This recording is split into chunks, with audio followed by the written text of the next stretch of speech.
Penggunaan analisis korelasi dan regresi menggunakan aplikasi SPSS. Nama saya Nurhaliza dengan NIM 210602057. Nama saya Indah Zahra dengan NIM 210602035. Nama saya Nabila Urrahmah dengan NIM 210602088. Nama saya Masyalandana dengan NIM 210602004. Nama saya Sinar Tiara dengan NIM 210602097. Kami mahasiswi program studi Ekonomi Syariah, Fakultas Ekonomi dan Bisnis Islam, UIN Aremiri Banda Aceh tahun ajaran 2021-2022. Kali ini kami akan memaparkan materi tentang analisis korelasi dan regresi dengan menggunakan aplikasi SPSS yang menjadi tugas akhir mata kuliah statistika dan Ibu Windy Safitri sebagai dosen pengampu mata kuliah ini. Pada analisis kali ini kita menggunakan aplikasi SPSS. Perlu diketahui SPSS adalah sebuah program aplikasi yang memiliki kemampuan untuk analisis statistik cukup tinggi serta sistem manajemen data pada lingkungan grafis dengan menggunakan menu-menu deskriptif dan kotak-kotak dialog yang sederhana sehingga mudah dipahami cara pengoperasiannya. Perlu teman-teman ketahui kepanjangan SPSS ini adalah Statistical Product and Service Solution. Nah, yang pertama yaitu analisis korelasi.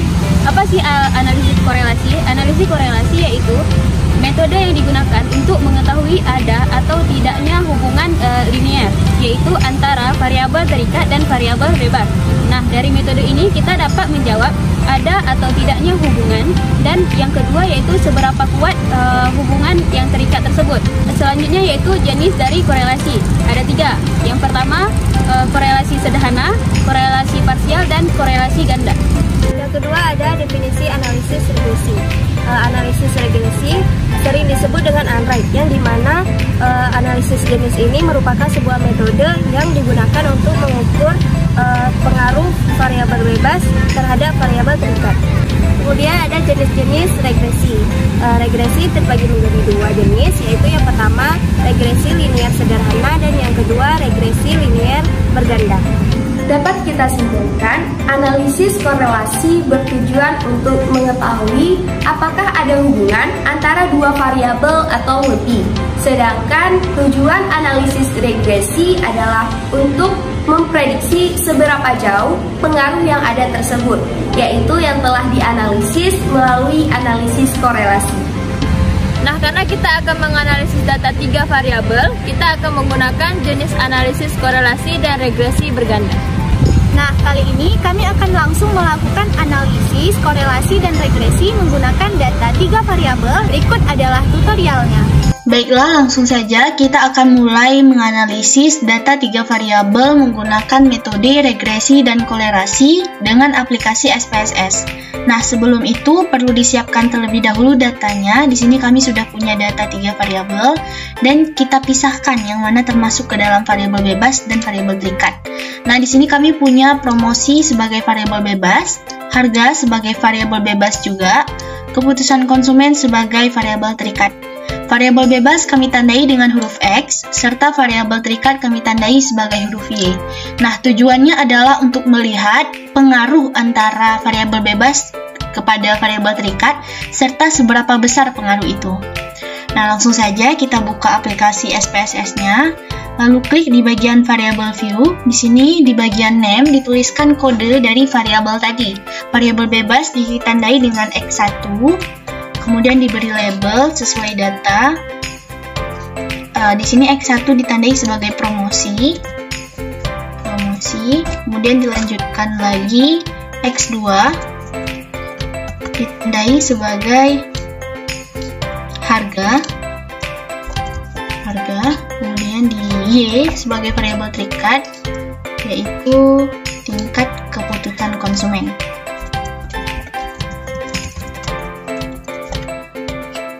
Nah, setelah diisi di bagian variable view, kita masuk ke bagian data view. Lalu data yang sudah kita miliki di sini kita pindahkan ke dalam SPSS. Di copy aja, kemudian dimasukkan ke sini. Nah, ketika muncul seperti ini berarti kita perlu mengubah desimalnya. Di sini desimalnya kita nolkan. Ya, seperti ini. langsung kita masuk ke tahap analisis. Nah, untuk menganalisisnya itu kita klik di bagian menu paling atas. Di sini ada tulisan Analyze, lalu pilih di Correlate, lalu klik di Bivariate. Nah, setelah itu di sebelah kiri kita pindahkan semuanya ke sebelah kanan seperti ini, lalu klik OK. Nah, akan keluar hasil output analisis korelasi sebagai berikut. Nah, sebelum kita menginterpretasikannya, kita akan melakukan tahapan analisis regresi terlebih dahulu. Kita lanjutkan ke tahapan analisis regresi, masih di kolom yang sama, di Analyze, kemudian Regression, pilih Linear, lalu variabel bebas kita pindahkan kepada kolom independen seperti ini, kemudian harga kita pindahkan ke independen. Nah, yang berada di kolom independen ini adalah variabel yang ditandai dengan huruf X, X1 dan X2. Sementara variabel trikatnya kita pindahkan ke kolom independen ditandai dengan huruf Y. Lalu pilih statistik, centang di R-squared change, kemudian continue dan OK. Baik, berikut adalah hasil outputnya. Ini adalah hasil korelasi, ini adalah hasil regresi yang mana terdiri dari 4 tabel. Kita masuk ke tahap analisis untuk pengambilan keputusannya. Di sini saya sudah memindahkan hasil analisis. Sebelum itu kita akan mulai dari analisis korelasi terlebih dahulu. Nah, ini adalah hasil analisisnya tadi. Di sini di mana ada terdiri dari seluruh variabel. Di sini ada variabel promosi, harga, dan keputusan konsumen. Nah, dasar pengambilan keputusan analisis korelasi adalah jika nilai signifikansi kurang dari 0,05 maka dinyatakan berkorelasi. Sebaliknya, jika nilai signifikansi lebih dari 0,05 maka dinyatakan tidak berkorelasi. Nah, kita mulai dari antara promosi dengan harga. Nah, cara melihat nilai signifikansinya adalah pada sigma ini. Nah, di sini antara harga dan promosi nilai signifikansinya yaitu sebesar 0,04. Nah, 0,04 ini lebih kecil dari 0,05 maka dinyatakan berkorelasi. Berarti kita tandai yang berkorelasi dengan warna hijau. Kemudian kita lanjutkan antara promosi dengan keputusan konsumen. Di sini nilai signifikansinya adalah 0,00.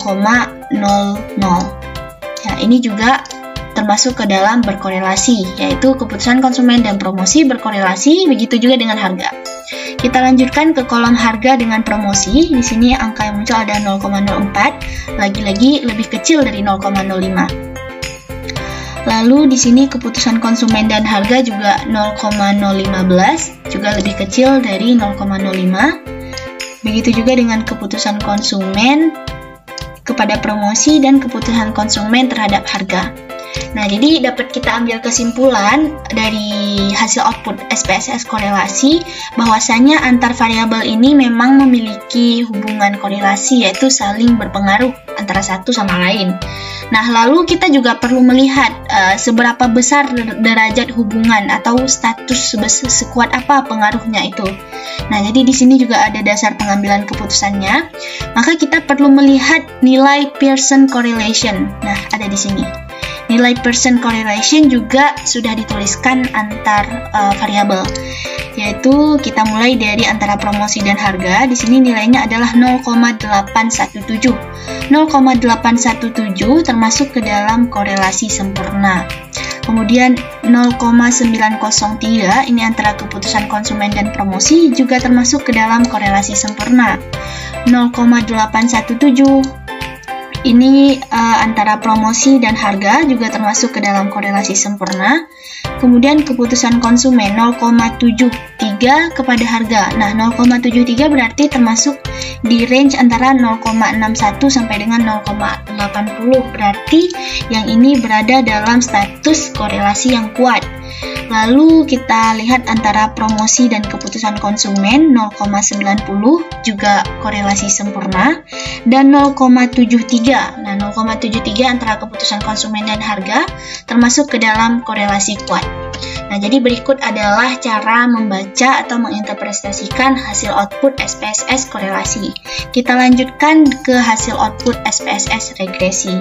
Nah, sebelum itu Dari hasil output SPSS regresi akan muncul tabel pertama di bagian paling atas seperti ini.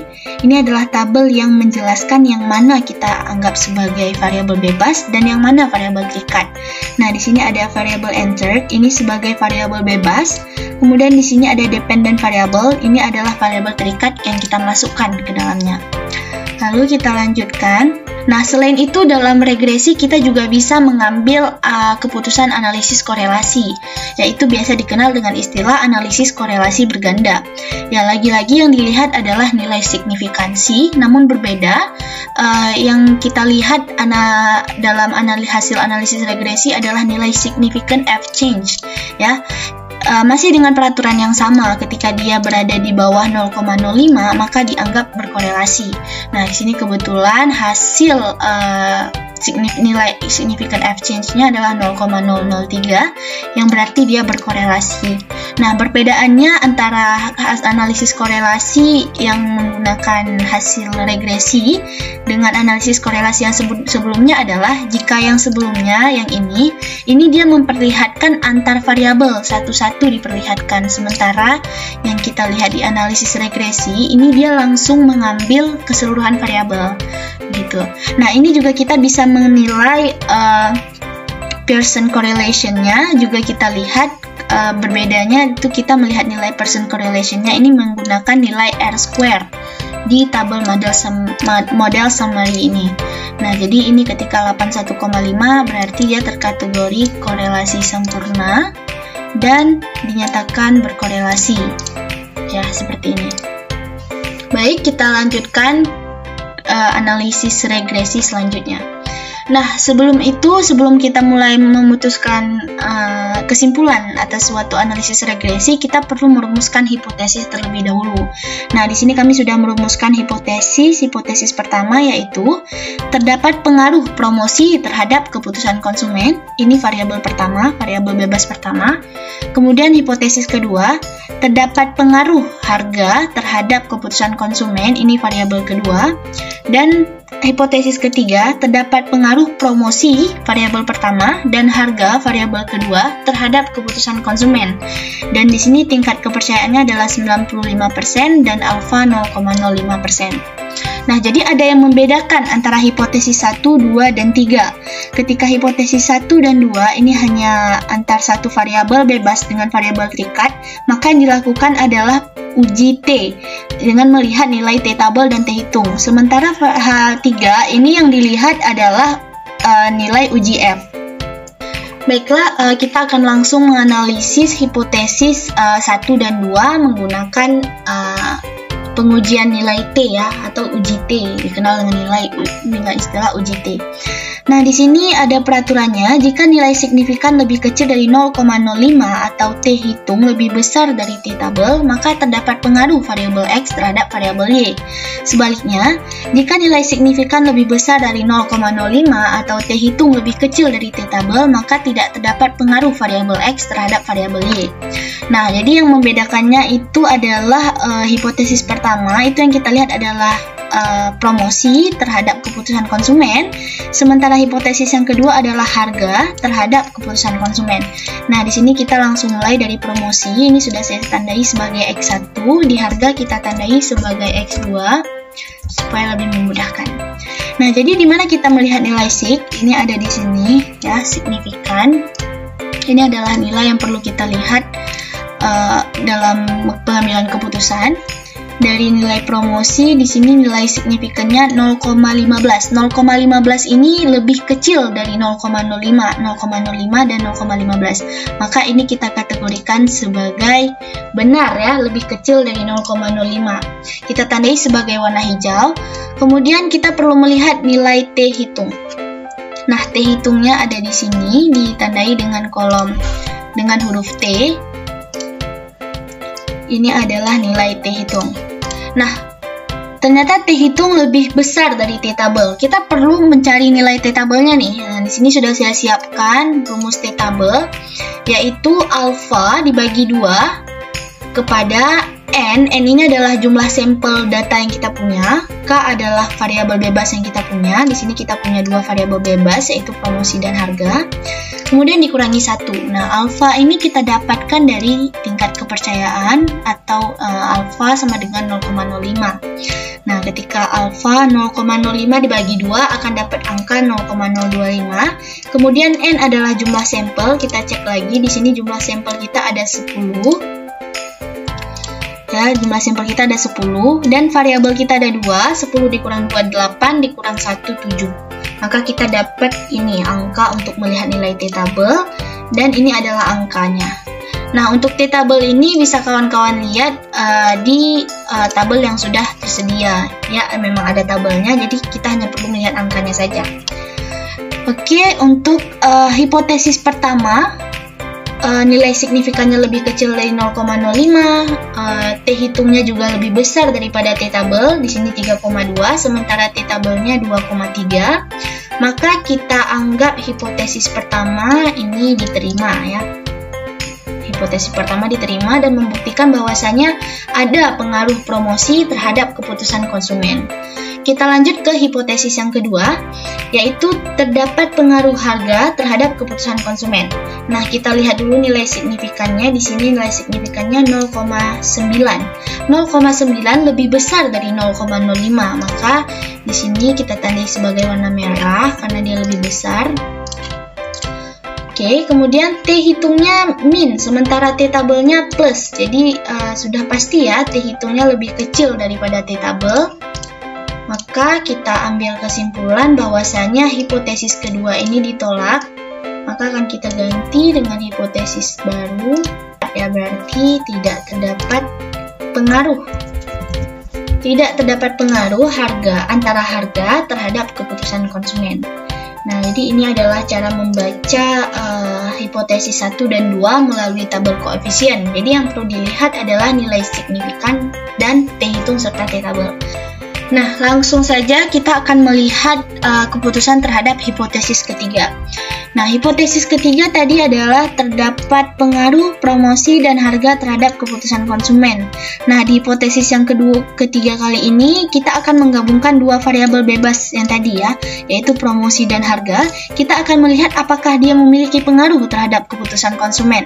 Nah, jadi kita melihatnya pada tabel yang bertuliskan judul ANOVA. Nah, jadi peraturannya masih sama, kita melihat nilai signifikan jika dia lebih kecil dari 0,05 atau F hitungnya lebih besar dari F tabel, maka dinyatakan terdapat pengaruh.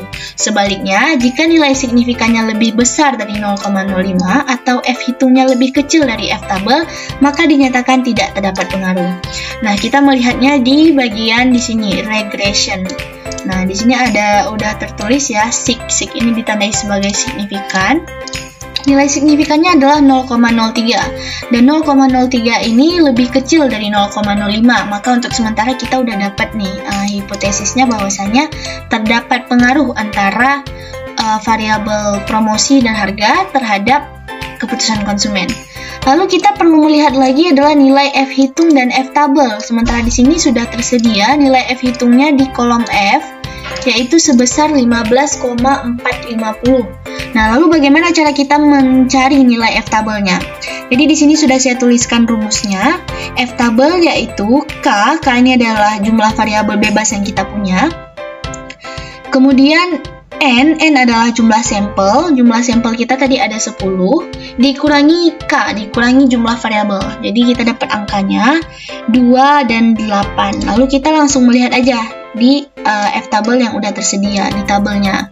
Nah, jadi saya sudah ngecek dan dapat angka 4,48. Dan ternyata F hitungnya memang lebih besar dari angka F tabelnya. Berarti kita bisa langsung ambil kesimpulan bahwasanya promosi atau variabel X1 dan harga atau variabel X2 berpengaruh secara simultan terhadap keputusan konsumen atau Y. Nah, jadi kita bisa ambil kesimpulan ya, jika per variabel kita bisa melihatnya di hasil output korelasi. yaitu memang antar variabel ini memiliki korelasi meskipun tidak pada status derajat hubungan yang sama. Beberapa di antaranya ada berada di derajat hubungan status korelasi kuat, beberapa di antaranya berada di status korelasi sempurna, namun lebih dominan di korelasi sempurna. Ini adalah kita melihat korelasi antar variabel, dan regresi antar variabelnya juga kita sudah bisa mengambil keputusannya tadi, bahwasanya terdapat pengaruh antara variabel satu terhadap keputusan konsumen atau variabel terikat. Jadi ada pengaruh antara promosi terhadap keputusan konsumen, tetapi tidak terdapat pengaruh antara harga terhadap keputusan konsumen. Lalu juga untuk hipotesis yang ketiga, di mana kita gabungkan ketiga variabelnya. Jadi kesimpulannya adalah promosi dan harga berpengaruh secara simultan terhadap keputusan konsumen. Nah, itu saja yang dapat saya sampaikan.